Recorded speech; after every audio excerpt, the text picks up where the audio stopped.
사실상 재산을 소유한 자에게 재산세를 과세하게 되어 있습니다. 근데 그 과세 기준이라 함은 6월 1일이거든요. 6월 1일 단 하루만 보유를 하고 있더라도 세금을 내야 한다는 거네요? 네, 맞습니다. 좀 부당해 보이는데. 네. 네, 좀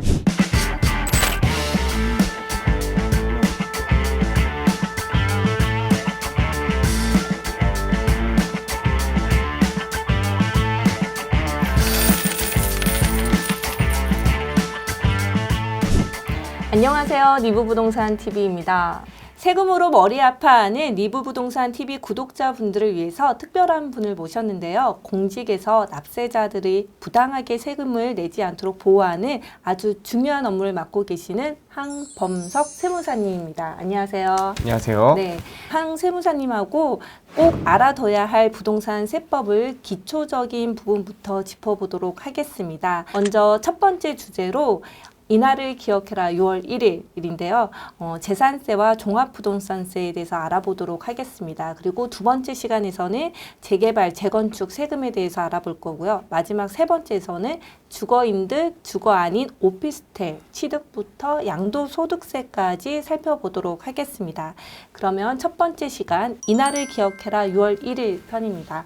네, 세무사님 먼저 첫 번째 질문을 드리겠습니다. 저희가 주택을 취득할 때는 취득세를 내고 그리고 주택을 보유하는 동안은 재산세, 종합부동산세 그리고 팔 때는 양도소득세를 내잖아요. 네. 근데 여기서 주택을 처분하고 나서 보유하지 않았음에도 불구하고 재산세와 종합부동산세를 내라고 고지서가 날라와요. 네. 그 이유가 무엇이죠?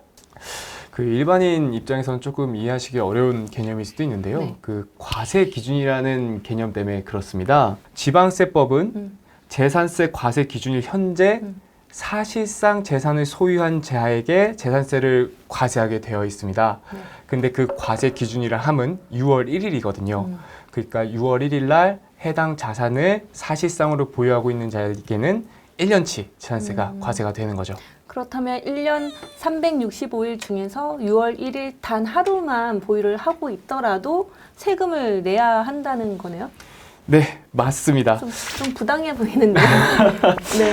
네, 좀 이상하게 생각하실 수 있는데요. 그래서 과거에 어떤 납세자분께서 헌법 소원을 제기한 적이 있습니다. 그 납세자분께서는 보유세인데, 재산세는 보유세인데 그러면 보유 기간에 따라서 재산세를 부과해야 되는 것이 아니냐라는 의문을 제기했고요.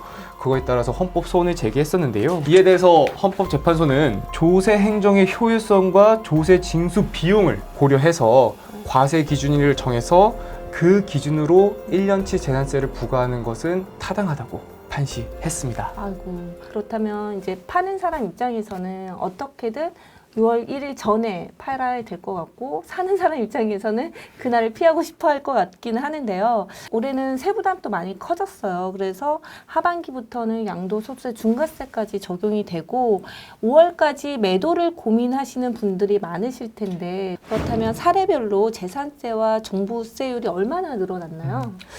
제가 그래서 오기 전에 계산을 좀 한번 해봤는데요. 1인이 2주택을 가지고 있는데 그 공시가격이 한 30억 정도 됐을 때 2019년도 그리고 20년도, 21년도를 한번 비교를 해봤습니다. 매년 한 5% 정도 오른다는 가정을 했고요. 그에 따라서 제가 계산했을 때 2020년도에는 재산세, 그리고 종부세, 그리고 그 기타 부수되는 세목에 대한 금액이 총 한 4,200만 원 정도가 나왔고요. 그리고 2021년에는 8,900만 원까지 나오게 되었습니다. 네. 재산세는 크게 증가하지 않았어요. 네. 근데 종합부동산세가 올해 크게 증가했습니다. 특히 다주택자에 대한 세율 자체가 확 뛴으로 인해서 종합부동산세와 그리고 그에 부수되는 농특세까지 같이 올라가게 되면서 세부담이 상당히 높아진 거죠. 그러면은 이렇게 서울 아파트 평균 가격이 현재 한 10억 정도 되잖아요. 근데 네. 여기서 2주택을 갖고 있으신 분은 확실히 세부담이 클 것 같은데 맞습니다. 네, 이렇게 종부세 부담이 좀 감면해주는 혜택들도 있지 않나요? 맞습니다. 지금 종부세 같은 경우에는 1세대 1주택자에 대해서는 상당한 혜택을 주고 있거든요. 뭐 가장 크게 말씀을 드리자면은 세액공제 부분이 있을 겁니다. 이제 나이에 따라서 받을 수 있는 고령 세액공제가 있고요. 그리고 과세 기준일로부터 몇 년을 보유했느냐, 장기간 보유함에 따른 이제 보유기간에 또 따른 세액공제가 있습니다. 이게 두 가지를 합치게 되면 거의 80%까지 세액공제가 적용이 가능하거든요. 그래서 지금 종부세법상 가장 큰 혜택은 1세대 1주택자가 주택을 오래 갖고 있는 것이 가장 유리합니다. 네. 부부 공동 명의도 그 세금 감면 혜택이 좀 크다고 나온 것 같은데요. 그건 어떻게 되죠? 맞습니다. 작년까지만 해도 그 방금 말씀드린 9억 원의 재산공제와 그리고 세액공제, 나이와 그 다음에 보유기간에 따른 세액공제는 1세대 1주택자가 한 채의 주택을 100% 혼자 보유하고 있는 경우에만 적용받을 수 있었습니다.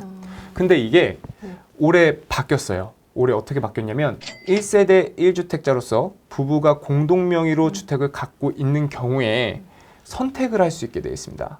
부부가 각각 주택을 보유하고 있는 거기 때문에 각각 6억 원의 재산 공제를 받고 세액 공제를 안 받는 경우 하나와 그 다음에 1세대 1주택자로 봐서 9억 원의 공제를 하고 세액 공제를 해주는 그런 두 가지 방식 중 하나를 선택할 수 있게 바뀌었습니다. 그럼 그 선택은 본인이 좀 세금 계산을 한 다음에 유리한 쪽을 선택하면 되는 건가요? 맞습니다. 다만 그 선택을 하실 때 단순히 본인이 선택하셨다고 그걸 적용해 주는 건 아니고요. 방금 말씀드린 9억 원의 재산공제 그리고 세액공제까지 받으시려면 9월 16일부터 9월 30일까지 관할 세무서에 신청을 따로 하셔야 됩니다. 직접 세무서를 방문해서 신청을 해야지만 이 혜택을 받을 수 있다라는 거네요. 굳이 꼭 방문하실 필요 없고요. 홈택스로도 가능하지만 신청을 하셔야 된다는 거죠. 홈택스에서도 신청이 네. 가능합니다, 여러분. 작년인가 고액 자산가들이 종부세 부담을 줄이기 위해서 신탁 사업을 하는 경우가 있더라고. 신탁에 등록하는 경우가 있는데 아직도 이 혜택이 유효한가요?